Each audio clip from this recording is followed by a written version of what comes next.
African മല്ലിക്ക് പൂങ്കുല ഉണ്ടായാൽ അത് മുറിച്ച് കളയണമെന്നാണ് പറയുക. ഞാനതാ മുറിച്ച് കളഞ്ഞു. അപ്പോൾ എന്തുണ്ടായി, വീണ്ടും ഒരു പൂങ്കുലയും കൂടെ വന്നു. കണ്ടില്ലേ? അപ്പോൾ പൊതുവെ പറയാറ് എങ്ങനെയാണെന്ന് വെച്ചാൽ പൂങ്കുല മുറിച്ച് കളഞ്ഞില്ലെങ്കിൽ പുതിയ ഇലകളുണ്ടാവുന്നത് നിന്നു പോകുന്നതാണ്. അത് ശരിയാണ്. പക്ഷേ പൂങ്കുല മുറിച്ച് കളഞ്ഞാലും ഒന്നോ രണ്ടോ ഇല പേരിനുണ്ടാവും. അത് കഴിഞ്ഞ് വീണ്ടും ഒരു പൂങ്കുല ഉണ്ടാവുന്നു. ഇതിപ്പോൾ കുറേ തവണയായി ഞാൻ കാണുന്നു. അപ്പോൾ ഈ പ്രശ്നം എങ്ങനെയാണ് പരിഹരിക്കാമെന്ന് അറിഞ്ഞുകൂടാ. കാരണം പൂങ്കുല ഉണ്ടായിക്കൊണ്ടിരുന്നു കഴിഞ്ഞാൽ ഇലകളുണ്ടാവില്ല, അത് സത്യം തന്നെയാണ്. അപ്പോൾ മുറിച്ച് കളഞ്ഞാൽ പുതിയ പൂങ്കുല ഉണ്ടാവണതിന് എന്താ ചെയ്യുക? ഇതിപ്പോൾ ഒരു 3-4 ചെടിയുണ്ട് ഇവിടെ ഒരു ചെടിച്ചട്ടിയിൽ. എല്ലാറ്റിനും പൂങ്കുല ഉണ്ടായി, എല്ലാം മുറിച്ച് കളഞ്ഞു.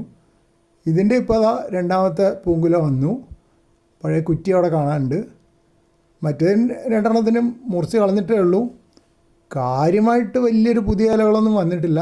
ഇനി അടുത്ത പൂങ്കുല എപ്പോഴാണ് ഉണ്ടാവണേന്ന് അറിയില്ല. നോക്കാം.